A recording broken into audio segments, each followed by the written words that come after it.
Olá, minha gente, tudo bem com vocês? Espero que estejam super bem e prontos para mais uma leitura da Palavra do Senhor. Hoje estamos por cá para lermos o capítulo 30 já de Êxodo, capítulo 9 do Evangelho de João, capítulo 6 de Provérbios e 5 de Gálatas. Estamos perto de terminar mais um livro, né? Gálatas já vai chegar no finzinho, amanhã a gente conclui. Olha aí, a gente já avançando. Já lemos quantos livros da Bíblia? Um bocado. Perdi as contas. Depois eu faço as contas e digo para vocês. Que aí, ó, a gente não chegou nem a concluir o primeiro trimestre do ano e a gente já vai estar concluindo aí um bom número de livros, hein? Para quem não lia nenhum livro no dia, né? Porque a Bíblia é uma biblioteca, de certa forma, né? Por isso, inclusive, o nome é um conjunto de livros. Então, já vai estar enriquecendo a sua,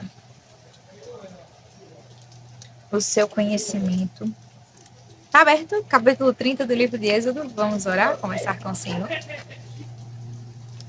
Eterno Deus maravilhoso, louvamos ao Senhor por mais esse dia, a graça de podermos aprender um pouco mais de Ti. Obrigado pelo conhecimento que o Senhor já tem nos permitido reter, nos dá a graça de lembrarmos todos os dias, e inclusive em situações que há necessidade da nossa atuação, em colocarmos em prática aquilo que o Senhor nos expôs, nos ensinou e nos instruiu. Nos dá a graça de tirarmos proveito de toda a leitura da Tua Palavra, nos ajudar a perseverarmos até o fim e concluirmos, ó Deus, a leitura dela até o final deste ano. É assim que nós te oramos, Pai, e somos gratos pela nossa vida, saúde, a nossa capacidade de enxergar, de ouvir, até mesmo de realizar a Tua vontade. É assim que nós te oramos, em nome do Teu Filho amado Jesus Cristo. Amém. Capítulo 30. Faça também um altar para queimar incenso. Faça-o de madeira de acácia. Será quadrado, tendo 45 centímetros de comprimento e 45 de largura. A altura será de 90 centímetros. Os chifres formarão uma só peça com ele. Revista-o de ouro puro, a parte superior, as paredes ao redor e os chifres. Ponha também um remate de ouro ao redor. Faça também 2 argolas de ouro e coloque-as debaixo do remate. Coloque-as de ambos os lados. Por essas argolas serão passados os cabos quando o altar for transportado. Faça esses cabos de madeira de acácia, revestindo-os de ouro. Ponha o altar em frente do véu que está diante da arca do testemunho, diante do propiciatório que está sobre o testemunho, onde me encontrei com você. Arão queimará o incenso aromático sobre o altar cada manhã. Quando preparar as lâmpadas, o queimará. Quando o crepúsculo da tarde Quando ao crepúsculo da tarde acender as lâmpadas, o queimará. Será incenso contínuo diante do Senhor de geração em geração. Não ofereça incenso estranho sobre esse altar, nem holocaustos, nem ofertas de cereais. Também não ofereçam libações sobre ele. Uma vez por ano, Arão fará expiação sobre os chifres do altar com o sangue da oferta pelo pecado. Uma vez por ano fará expiação sobre ele de geração em geração. É altar santíssimo ao Senhor. O Senhor disse mais a Moisés: quando você fizer recenseamento dos filhos de Israel, cada um deles dará ao Senhor o resgate de si próprio. Quando você fizer a contagem, para que não haja entre eles praga nenhuma quando você fizer a contagem. Todo aquele que for incluído na lista dará isto: 6 gramas, segundo o peso padrão do santuário, que é de 12 gramas. Esses 6 gramas são a oferta ao Senhor. Todo aquele que for incluído na lista de 20 anos para cima dará a oferta ao Senhor. O rico não dará mais de 6 gramas, nem o pobre dará menos. Quando derem a oferta ao Senhor, para fazerem expiação pela vida de vocês. Você receberá o dinheiro das expiações dos filhos de Israel e o usará para o serviço da tenda do encontro. E será para a memória dos filhos de Israel diante do Senhor, para fazerem expiação pela vida de vocês. O Senhor disse mais a Moisés: faça também uma bacia de bronze com o seu suporte de bronze para lavar. Coloque-a entre a tenda do encontro e o altar e ponha água dentro dela. Nela, Arão e seus filhos lavarão as mãos e os pés. Quando entrarem na tenda do encontro, eles se lavarão com água para que não morram. Também, quando se aproximarem do altar para ministrar, para acender a oferta queimada ao Senhor, lavarão as mãos e os pés para que não morram. E isto lhe será por estatuto perpétuo, a ele e à sua posteridade através de suas gerações. O Senhor disse mais a Moisés: pegue as mais excelentes especiarias, 6 quilos de mirra líquida, a metade, a saber, 3 quilos de cinamomo aromático, 3 quilos de cálamo aromático, 6 quilos de cássia, segundo o peso padrão do santuário, e 3 litros e meio de azeite de oliva. Disto você fará o óleo sagrado para a unção, o perfume composto segundo a arte do perfumista. Esse será o óleo sagrado da unção. Com ele você ungirá a tenda do encontro, a arca do testemunho, a mesa com todos os seus utensílios, o candelabro com os seus utensílios, o altar do incenso, o altar do holocausto com todos os utensílios e a bacia com o seu suporte. Assim você consagrará estas coisas para que sejam santíssimas. Tudo o que tocar nelas será santo. Você ungirá também Arão e os seus filhos e os consagrará para que me sirvam como sacerdotes. Diga aos filhos de Israel: este me será o óleo sagrado da unção de geração em geração. Não se ungirá com ele o corpo de quem não for sacerdote. Não façam outro óleo semelhante da mesma composição. É óleo santo e será santo para vocês. Quem preparar o óleo igual a este, ou com ele ungir um estranho, será eliminado do meio do seu povo. O Senhor disse a Moisés: pegue a mesma quantidade de substâncias aromáticas, estoraque, ônica, gálbano e incenso puro. E com isso faça incenso, perfume segundo a arte do perfumista, temperado com sal puro e santo. Moa uma parte desse incenso e coloque-o diante da arca do testemunho, na tenda do encontro, onde me encontrarei com você. Esse incenso será coisa santíssima para vocês. Porém, o incenso que vocês farão, segundo a composição deste, não o façam para uso pessoal. Santo será para o Senhor. Quem fizer incenso igual a este para o cheirar, será eliminado do meio do seu povo. Capítulo 9 do Evangelho de João.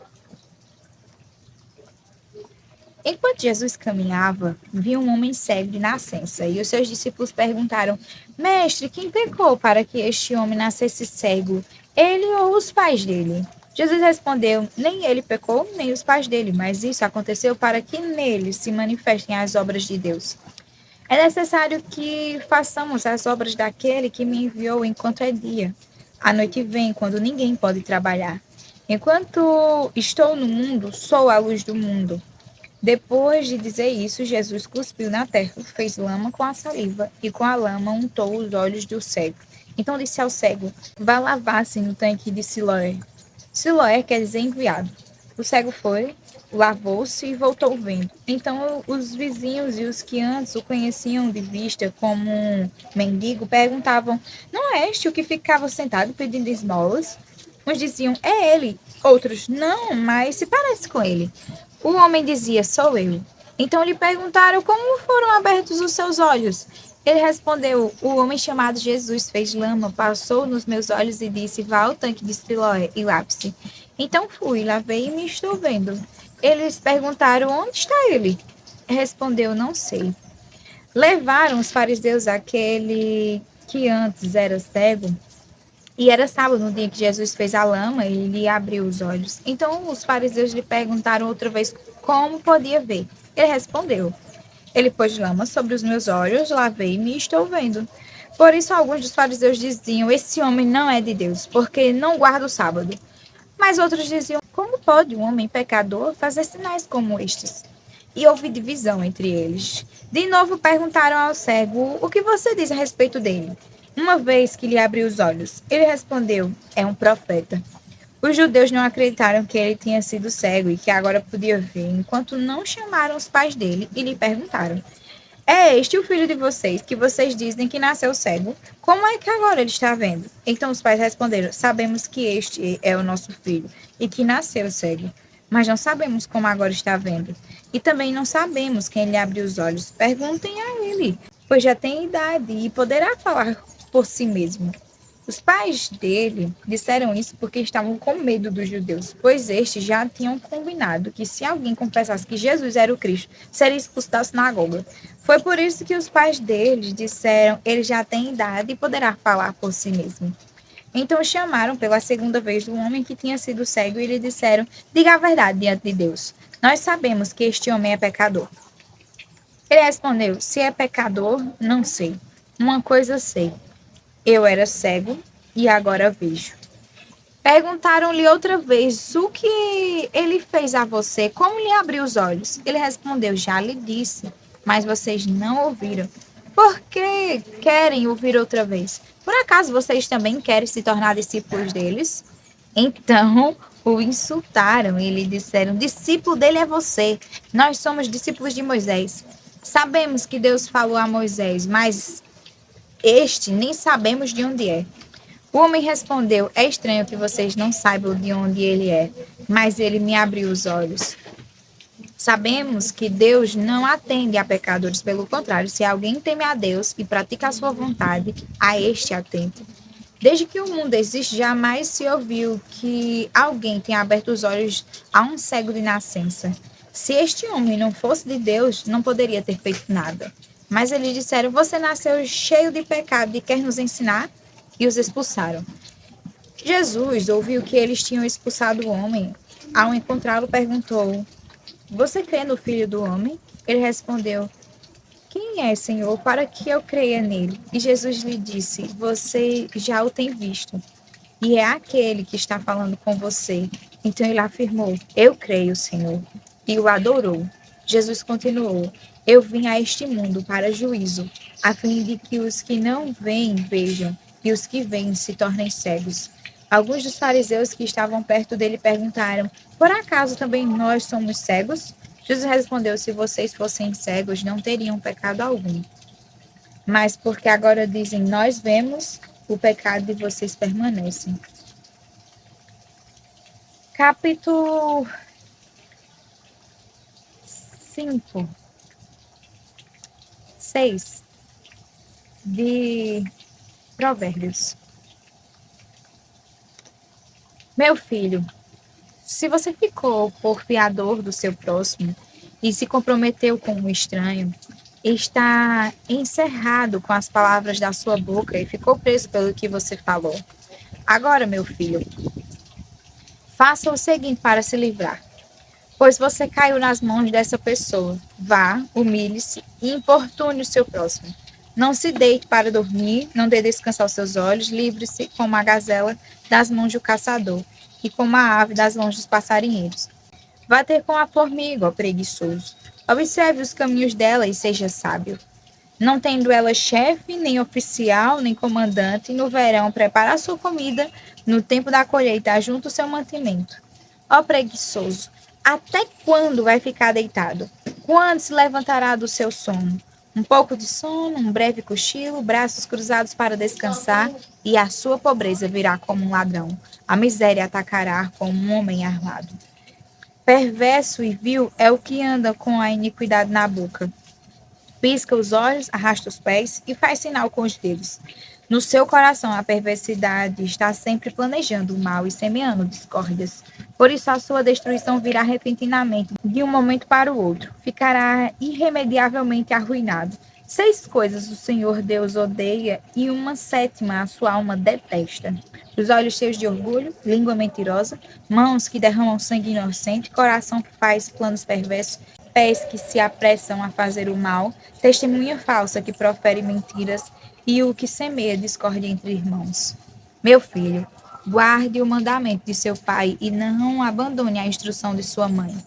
Tenha-os sempre amarrados ao seu coração, pendure-os no seu pescoço.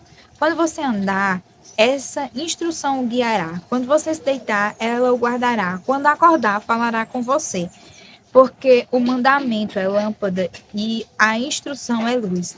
e as repreensões da disciplina são o caminho da vida. Eles o protegerão da mulher perversa e das lisonjas da mulher estranha. Não cobice no coração a sua formosura, nem se deixe seduzir pelo seu olhar. O máximo que se paga por uma prostituta é um pedaço de pão, mas a adúltera anda à caça de uma vida preciosa. Poderá alguém carregar fogo no colo sem que as suas roupas se incendiem? Ou andará alguém sob brasas sem que os seus pés se queimem? Assim será com o que se aproximar da mulher do seu próximo. Não ficará sem castigo todo aquele que tocar nela. Não se despreza o ladrão quando faminto rouba para matar a fome, pois este, ao ser apanhado, pagará 7 vezes tanto. Entregará todos os bens de sua casa. Quem comete adultério não tem juízo. Só mesmo quem quer arruinar-se é que pratica tal coisa. Achará açoites e desonra, e a sua vergonha nunca passará, porque o ciúme desperta o furor do marido. Ele não terá compaixão no dia da vingança. Não se contentará com resgate, nem aceitará presentes, ainda que sejam muitos. Capítulo 5 do livro de Gálatas.